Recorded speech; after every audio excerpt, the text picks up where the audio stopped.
Voilà, donc ici, on retrouve une bande dessinée que je conseille à lire. Je l'avais déjà mentionné auparavant, mais c'est parce qu'il y a un nouveau, il y a un nouvel épisode, un nouvel, euh, un nouveau, une nouvelle BD qui est sortie, qui est la suite, je veux dire, de ce qui est déjà sorti auparavant. Et c'est la famille donc de Undertaker. En fait, vous voyez qu'il y a une croix ici, une croix, on voit la croix. La croix est assez souvent présente et on voit l'aigle. L'aigle. Bon, la croix. Pourquoi voit-on l'aigle et la croix? Je ne sais pas si on voit. Voilà, on voit la croix ici avec un tombeau et l'aigle. Bon, alors c'est pas des lectures pour tout le monde. Voilà, c'est pas des lectures faites pour tout le monde. Pourquoi? Parce qu'en fait, il y a beaucoup de morts là-dedans, beaucoup de morts et beaucoup de tueries. Bon, mais on voit bien qu'il y a un pistolet ici. L'autre possède, voilà, une carabine. Enfin, on voit on voit des fusils, on voit je veux dire, voilà, des tueries, des couteaux, tralali, tralala, ben, beaucoup de meurtres. Fatalement. Pourquoi? Parce que s'il y a un cercueil, c'est qu'en fait, et un aigle, c'est qu'en fait, derrière l'histoire se cache l'histoire d'un, comment est-ce qu'on appelle ça, d'un croque-mort, c'est un croque-mort. Et donc, dans le croque-mort, fatalement, si on veut qu'il y ait une histoire, il faut qu'il y ait des morts. Et les morts se font au travers, je veux dire, voilà, des tueries avec des histoires bien spécifiques. Voilà. Alors, je conseille de lire pour ceux qui, bon, c'est à éviter pour certaines personnes, je veux dire, qui ne veulent pas voir des tueries, je veux dire, sur bande dessinée. Bon, ça peut arriver, il y en a qui n'aiment pas les tueries sur bande dessinée. Donc, je ne conseille pas à ces personnes-là de lire ce genre de BD. Mais bon, celui qui veut lire ce genre de BD, bon, on est au quatrième épisode. Au quatrième épisode, en fait, le 3 ici, ça, ça correspond au 3 l'ogre de Suttercamp. L'ogre de Suttercamp. Et les dessins sont très bien faits, ils apparaissent réalistes. Vous voyez qu'ici, on voit toujours l'aigle. L'aigle apparaît toujours, je dirais, un peu partout. Et on voit le cheval qui est très très bien dessiné, le personnage qui est très bien fait. Euh, voilà, et on se retrouve avec un environnement très bien fait. Donc là, je crois qu'on va au détail des choses. Hum, bon, et alors il y a la signature du dessinateur où il met beaucoup de, comment est-ce qu'on appelle ça? Il abuse de, comment est-ce qu'on appelle ça? Des traits, je veux dire, bon, de certains traits. Voilà. Quand il dessine une main, il abuse des traits. Bon, tant mieux, bon, ça donne des effets. Bon, on n'est pas obligé d'aller jusque-là, mais le dessinateur ici fait énormément de traits, de traits, de traits, de traits pour, je veux dire, faire ses dessins. Voilà. Mais ça demande, je veux dire, un énorme travail, ne fût-ce que pour dessiner, je veux dire, l'environnement, les animaux, les êtres humains, et je veux dire, voilà.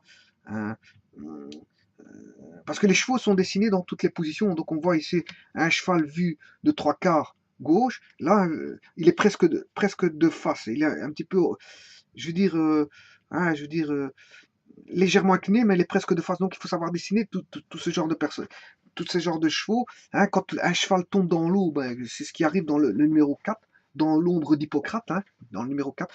Il y a un cheval qui tombe dans l'eau, et là, les postures du cheval sont vraiment terribles, terribles, à un point tel que je veux dire, le gars maîtrise je veux dire, les démarches du cheval, parce que les démarches du cheval, c'est compliqué à voir. Il faut décomposer toute sa séquence, hein, toute sa démarche pour voir les postures quand un cheval il trotte, il court, il marche, et voilà. Et quand il tombe dans l'eau, comment il met ses pattes, voilà. Et là, on voit un cheval qui coule, et c'est tellement bien fait que je veux dire, les chevaux là, ils sont magnifiquement bien faits. Maintenant, je veux dire, et alors, ce qu'on peut remarquer dans ce genre de bande dessinée, qu'est-ce qui se passe? On se rend compte aussi que le gars, il va au détail des mains. Les mains sont toujours bien faites. Tout le long de ses bouquins, tout le long de ses bouquins, je veux dire, voilà, euh, les mains sont toujours bien représentées. De toute façon, il va au détail, il va au détail. Comme beaucoup de dessinateurs vont au détail, mais lui, on voit bien il fait beaucoup de marques de traits au niveau des mains. Il fait des traits, beaucoup de traits, genre traits de gravure. Bon, voilà, pour faire une analogie avec ça, c'est des genres de traits de gravure. Quand il va dessiner une main. Voilà, par exemple, il dessine une main et il y va pour dessiner la main. Je veux dire, c'est pas qu'il va, voilà, il fait une main et alors là, il met, voilà, plein de traits comme ceci. Voilà, c'est tous des traits comme ceci que je veux dire. Bon, Ils sont tellement fins et bien faits que ça donne une allure au niveau de la main. Et les mains sont bien faites, même si c'est pas, on va dire, si l'objet est la scène des personnages, mais les mains sont faites au détail quand même. Voilà. Alors que parfois on peut voir une scène bien faite, mais il néglige les mains. Mais ici, bon, la personne va au détail. Voilà. Donc, comme beaucoup de dessinateurs de bandes dessinées de western, ben, beaucoup de gens ont été au détail. Bon, et alors bon, il y a des écoles comme ça, il y a des écoles où ils sortent des dessinateurs, bon, qui dessinent très très bien l'environnement, les personnages, les animaux, etc. Et en fait, ils s'amusent en dessinant et permettent de partager leur savoir-faire et leurs histoires parce qu'ils comptent une histoire là-dedans. Bien sûr, une histoire, je veux dire, en relation avec, je veux dire, un thème. Un thème, c'est comment le croque-mort, hein, un thème sur le croque-mort. Voilà. Et à partir de là, bon, ils font partager leur monde du dessin, leur monde, leur monde du dessin, parce qu'il y a une manière ils ont une manière de dessiner qui leur est propre, une manière de signer qui leur est propre, une manière de dessiner qui leur est propre, mais ils racontent une histoire qui leur est propre aussi. Ah, c'est vrai qu'il y a des tueries, mais là j'ai dit, bon, hein, celui-là qui n'aime pas de lire un bouquin comme ça, il va lire voilà, des autres bouquins, il existe des milliers de bouquins, enfin des milliers de BD, donc il va lire autre chose. Voilà, donc ici, euh, voilà, on a affaire à des personnalités compétentes, je veux dire, des artistes, des vrais artistes reconnus en tant que tels, parce que bon, pour dessiner hein, à ce niveau-là, bon, c'est pas donné à n'importe qui. C'est pas donné à n'importe qui. On va dans le détail. Bon, mais maintenant, c'est vrai qu'il existe beaucoup de dessinateurs artistes, reconnus artistes, hein, qui ont fait beaucoup de BD. Hein, je veux dire, mais je veux dire, celui-là, il est à son quatrième épisode, hein, l'ombre d'Hippocrate, et on voit bien que la démarche est toujours la même, c'est toujours de dessins bien faits, des histoires bien faites. Et je veux dire, on est pris, alors c'est pas long à lire, il y a pas beaucoup de pages à lire. C'est pas qu'il y a 500 pages, 300 pages, 200 pages, voilà. Voilà. Quand on a parcouru tout le dessin, ben, on a terminé le bouquin et il est facile à lire, il est facile à parcourir.